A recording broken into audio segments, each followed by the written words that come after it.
Hello friends, আজ আমরা the decision control structure in C এই চ্যাপ্টারটা নিয়ে আলোচনা করব।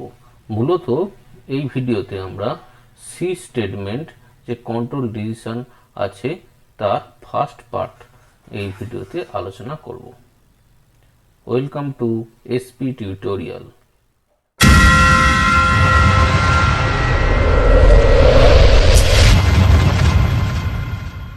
Let's start. মূলত যে আমরা decision control structure in C যে ডিসিশনগুলো আমরা নিয়ে থাকি ইন সি প্রোগ্রামিং, তার কিন্তু বেস কিন্তু আমাদের দৈনন্দিন জীবনের যে সমস্ত ডিসিশনগুলো নিই সেখান থেকে আমরা কনসেপ্টটা তৈরি করতে পারি। আমরা জেনারেলি বলে থাকি যে আমি যাব যদি তুমি যাও।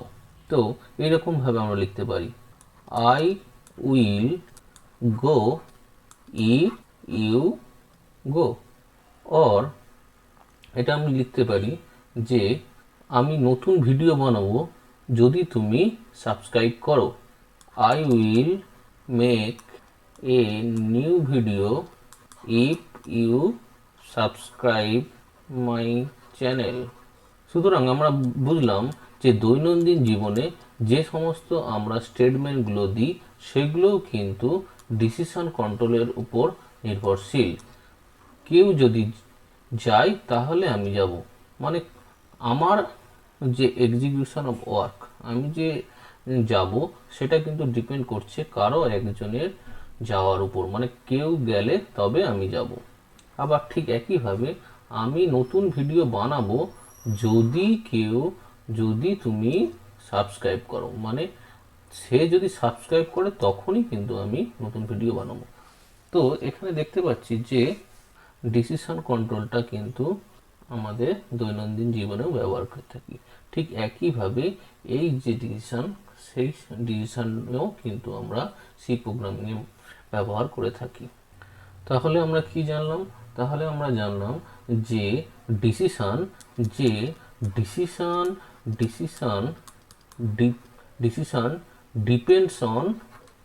Depends on some condition. এই যে ডিসিশন, এই ডিসিশনটা কার উপর ডিপেন্ড করবে? না, একটা কন্ডিশনের উপর ডিপেন্ড করবে। এই কন্ডিশনটাই হচ্ছে আমাদের কন্ট্রোল স্টেটমেন্ট। সি ল্যাঙ্গুয়েজে মূলত আমরা তিন ধরনের control instruction, decision control instruction ব্যবহার করে থাকি। প্রথম হচ্ছে ইফ, দ্বিতীয় হচ্ছে ইফ এলস, আর তৃতীয় হচ্ছে সুইচ। আমরা এই ভিডিওতে মূলত ইফ ডিসিশন যে স্টেটমেন্ট হয় তার ফার্স্ট পার্ট নিয়ে আলোচনা করব। এখন আমরা জানব what are decisions in programming. What are decisions in C programming. এখনো পর্যন্ত আমরা আগের ভিডিওতে যে সমস্ত সি প্রোগ্রামের এক্সাম্পলগুলো বা এক্সপ্রেশনগুলো নিয়ে আমরা আলোচনা করেছি সেগুলো কিন্তু সিকোয়েন্স কন্ট্রোল ইনস্ট্রাকশন।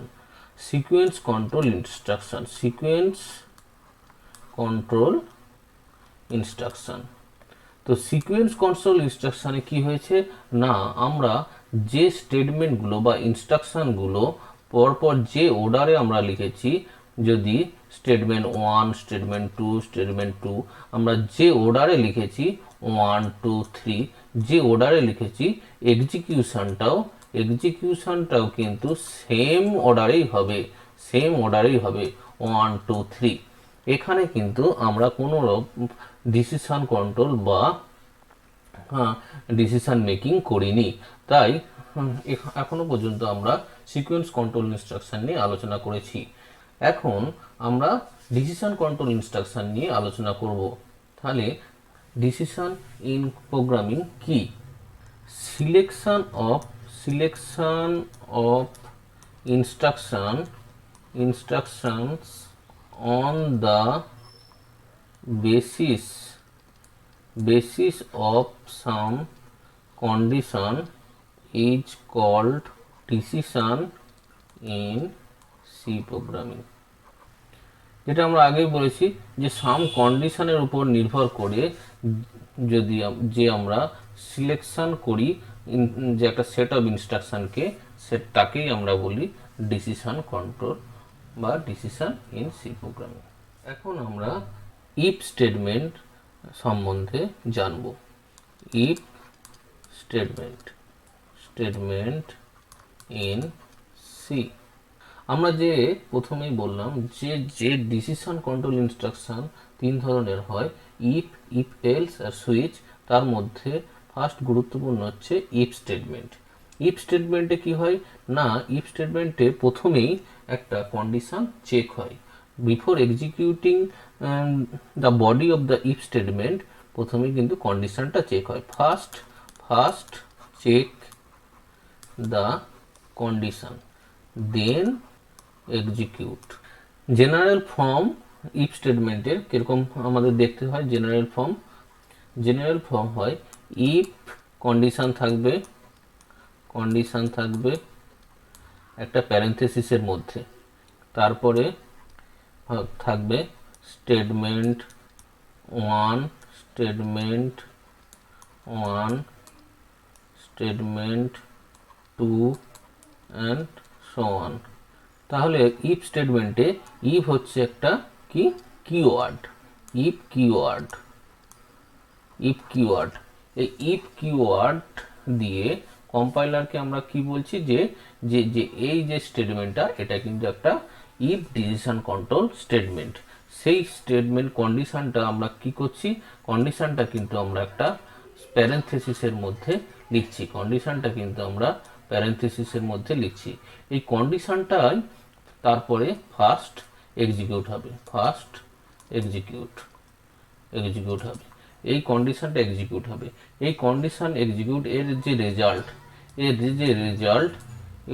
রেজাল্ট যদি ট্রু হয়, কন্ডিশনটা যদি ট্রু হয়, তবেই কিন্তু এই যে body of the if condition, statement 1, statement 2, and so on, এই বডিটা কিন্তু এক্সিকিউট করবে, দেন এক্সিকিউট। না হলে এটা যদি ফলস হয়, আদারওয়াইজ এটা যদি ফলস হয় তাহলে কিন্তু এই যে বডিটা কিন্তু স্কিপ করে যাবে। যদি ফলস হয় তাহলে করবে স্কিপ। এখন আমাদের মনে হতে পারে যে কন্ডিশন কি, হোয়াট আর কন্ডিশনস, বা আমরা এই কন্ডিশনগুলোকে লিখব কি করে, how we write this condition. Or রাইটের জায়গায় আমরা লিখতে পারি এক্সপ্রেস, কিভাবে আমরা সেই কন্ডিশনগুলোকে এক্সপ্রেস করব। তো এই সমস্ত কোশ্চেনের অ্যান্সার কিন্তু সি যে ল্যাঙ্গুয়েজে কিন্তু আমরা দিই, সেটা হচ্ছে কতকগুলো রেশনাল অপারেটরের মাধ্যমে। আমরা ইউজ করি কি করে না, আমরা ইউজ করি রেশনাল অপারেটর মাধ্যমে। We can express the condition by using rational operators. আমরা যে রেশনাল অপারেটরগুলো আছে, সেই দুটো ভ্যালুর মধ্যে যে কম্পেয়ার করব, মানে greater than equals two, less than equals two, or equals to, এই সমস্ত যে রেশনাল অপারেটরগুলো আছে তার মাধ্যমে আমরা কিন্তু এই কন্ডিশনগুলোকে এক্সপ্রেস করব। আমরা যে সমস্ত রেশনাল অপারেটরগুলো ব্যবহার করি তা আমরা একটা চার্টের মাধ্যমে দেখিয়েছি। এখানে কি যে এক্সপ্রেশনটা আমরা ব্যবহার করি সেটা, আর এটা হচ্ছে কি রেজাল্ট, এফ মানে কি কন্ডিশনটা কি। এখানে প্রথমে আমরা দেখতে পাচ্ছি যে এক্স ইকুয়ালস টু ওয়াই, মানে কি দাঁড়াচ্ছে, যে কি কম্পেয়ার করছে, এক্স অ্যান্ড ওয়াই এর মধ্যে কি কম্পেয়ার করছে না, x is equal to y. মানে এক্স যদি ইকুয়ালস টু ওয়াই, মানে এক্স এবং ওয়াই এর ভ্যালু যদি সেম ভ্যালু যদি হয়, তখনই কিন্তু এটা ট্রু ভ্যালু হবে এবং এক্সিকিউট করবে। দ্বিতীয় কি বলছে, x not equals to y, এটা কিন্তু নট, এটা মনে রাখবে, এটা কিন্তু নট, সি ল্যাঙ্গুয়েজ এটা নট, এটা হচ্ছে ইকুয়ালস টু। তাহলে x not equal to y, মানে এটা ট্রু ভ্যালু হবে কখন না, যদি x not equals to y. ঠিক একইভাবে এটা হচ্ছে এক্স লেস দেন ওয়াই, এটা হচ্ছে এক্স গ্রেটার দেন ওয়াই, তারপরে হচ্ছে x less than equals to y, মানে এক্স এর ভ্যালু যদি less than or equal to y হয়, দেন সেই এক্সপ্রেশনের ভ্যালুটা ট্রু হিসাবে বিবেচিত হবে বা সেই কন্ডিশনটা ট্রু হবে। ঠিক একইভাবে x greater than equals to y, x এর ভ্যালু যদি ওয়াই থেকে বড় হয় বা সমান হয় তাহলে কিন্তু এটা ট্রু হবে, সেই কন্ডিশনটা ট্রু হবে। এবং তাই ইফের আন্ডারে যে সমস্ত স্টেটমেন্ট থাকবে বা ইফের যে বডি থাকবে সেটা কিন্তু এক্সিকিউট হবে। এরপর আমরা একটা ফ্লো চার্ট ডায়াগ্রামের মাধ্যমে ইফ যে এক্সপ্রেশন থাকে বা যে কন্ডিশন থাকে সেটা কিভাবে এক্সিকিউট হয় তা আমরা ফ্লো চার্ট ডায়াগ্রামের মাধ্যমে দেখিয়েছি। এখানে প্রথমে কি না, প্রথমেই একটা কন্ডিশন এক্সিকিউট হচ্ছে। এই যে কন্ডিশনটা বা এক্সপ্রেশনটা আছে সেটা কিন্তু first execute. Before executing any statement প্রথমে কিন্তু এই কন্ডিশনটা চেক হচ্ছে যে এটা ট্রু অর ফলস, মানে এই কন্ডিশনটা চেক হয়ে ট্রু অর ফলস। প্রথমে ফার্স্ট কন্ডিশন যদি এটা ট্রু হয়, যদি ট্রু হয় তাহলে কি হচ্ছে, তাহলে আমাদের এই বডির মধ্যে ঢুকছে, এই বডিটা এক্সিকিউট হবে যদি কন্ডিশন ট্রু হয়। আদারওয়াইজ যদি কন্ডিশনটা ফলস হয়, এই কন্ডিশনটার রেজাল্ট যদি ফলস হয় তাহলে কিন্তু দেখতে পাচ্ছি যে আমাদের এই যে বডিটা কিন্তু স্কিপ করে আমাদের বডির পরে যে সমস্ত স্টেটমেন্টগুলো থাকবে সেগুলো এক্সিকিউট হবে। তাহলে এটা কিন্তু একটা ভাইটাল ডায়াগ্রাম, যেখান থেকে আমরা বুঝতে পারছি যে বডিটা তখনই এক্সিকিউট হবে যখন আমাদের এই যে কন্ডিশনটা ট্রু হবে, তখনই কিন্তু আমাদের এই কন্ডিশনটা ট্রু হবে, তখনই এই বডিটা কিন্তু এক্সিকিউট হবে। এরপর আমরা ইফ স্টেটমেন্টের একটা এক্সাম্পল নিয়ে আমরা বিষয়টি ক্লিয়ার করব। Has include stdio.h void main int n printed enter a number less than 10 scanf %t ampersand n if less than equals to 10 printf number is less than or equal to 10 close. প্রোগ্রামটা বোঝা যাক। এখানে main আমরা কি করতে যাচ্ছি, যে আমরা একটা নাম্বার চেক করতে যাচ্ছি যে সেই নাম্বারটা 10-এর থেকে ছোট ও সমান কিনা। তো এখানে আমরা যে ইন্ট ভেরিয়েবলটা আমরা নিয়েছি সেই এন ভেরিয়েবলটাকে আমরা কিবোর্ডের মাধ্যমে প্রথমে স্ক্যান করে আমরা নিচ্ছি। তারপরে যেটা এখানে গুরুত্বপূর্ণ সেটা হচ্ছে এই যে ইফ যে কিওয়ার্ড, এই ইফ কিওয়ার্ড দিয়ে আমরা কন্ডিশন চেক করছি যে n less than equals to 10, মানে n এর যে ভ্যালুটা সেটা 10 এর থেকে ছোট আর সমান কিনা। এটা যদি ট্রু হয় দেন এই যে বডিটা সেই বডি ইফের যে বডিটা সেটা কাজ করবে। এখানে বডিতে কি স্টেটমেন্ট দেওয়া আছে, একটা প্রিন্টএফ স্টেটমেন্ট দেওয়া আছে যে number is less than or equal two 10। এটা যদি less than or equal two 10 এর মধ্যে হয় তাহলে এই প্রিন্টএফটা কাজ করবে। আদারওয়াইজ যদি আমরা 10 এর থেকে কোনো বড় ভ্যালু দিই তাহলে কিন্তু এই যে স্টেটমেন্টটা তখন আর কাজ করবে না, স্কিপ করে যাবে, তাই স্কিপ করে মেন থেকে বেরিয়ে যাবে, আর কোনো কিছু প্রিন্ট হবে না। এখন আমরা এই প্রোগ্রামটা কোড ব্লকস আইডিতে এক্সিকিউট করে দেখব।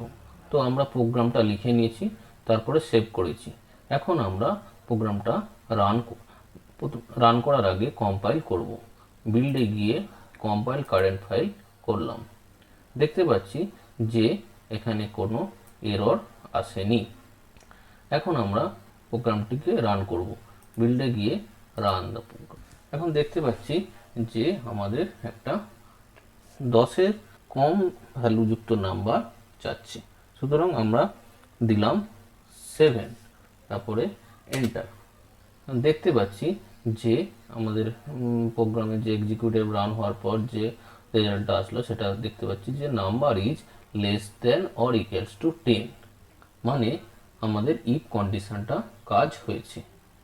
এরপর আমরা আবার সেকেন্ড টাইম একটা নাম্বার দিয়ে দেখব।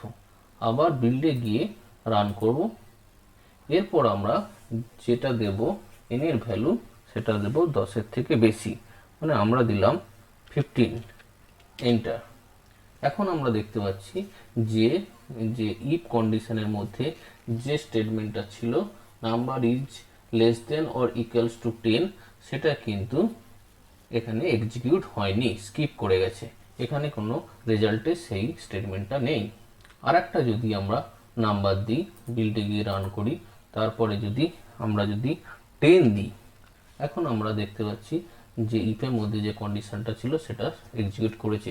কারণ যে কন্ডিশনটা যেটা ছিল সেটা ছিল লেস দেন ইকুয়ালস টু, মানে n এর ভ্যালু 10-এর থেকে সমান, অর যদি ইকুয়াল টু হয় দেন এই ইফ যে কন্ডিশনটা সেটা প্রিন্টএফ যে স্টেটমেন্টটা সেটা এক্সিকিউট হবে। তো সুতরাং এখানে এক্সিকিউট করেছে এবং কি মেসেজটা এসেছে number is less than or equal two 10। তো এখানে আমরা ইফ স্টেটমেন্টের ফার্স্ট পার্টটা শেষ করছি। ভিডিওটি ভালো লাগলে অবশ্যই লাইক করবে এবং চ্যানেলটিকে সাবস্ক্রাইব করতে ভুলবে না। Thank you.